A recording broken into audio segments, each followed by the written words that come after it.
সকালবেলা ঘুম থেকে উঠে দেখি আমার মুখে একটা বড় সড়ো পিম্পল এসে হাজির। তো কী করবো, তাকে সুস্বাগতম করে আমার দিনটা শুরু করলাম। দুপুরে খাওয়া দাওয়া কমপ্লিট করে আমি এখন দুপুরবেলা বসে বসে কাজ করছিলাম আর মেয়ের জন্য ওয়েট করছিলাম।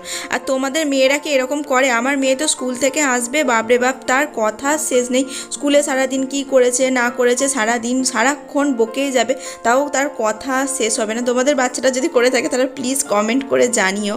আমার পা কিন্তু করে না বুঝি না, এত দূর থেকে গাড়িতে বসে বসে এলাম। তো বসে বসে আসলি তো পা যন্ত্রণা করবে কেন?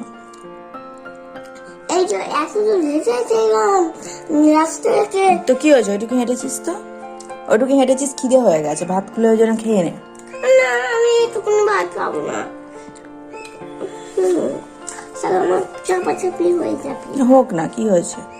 তাহলে আমি রাতবেলা শুকিয়ে থাকবো। থাকবি। ভিডিওটা কেমন লাগলো জানিয়ে চলো, আজকের মতো টাটা।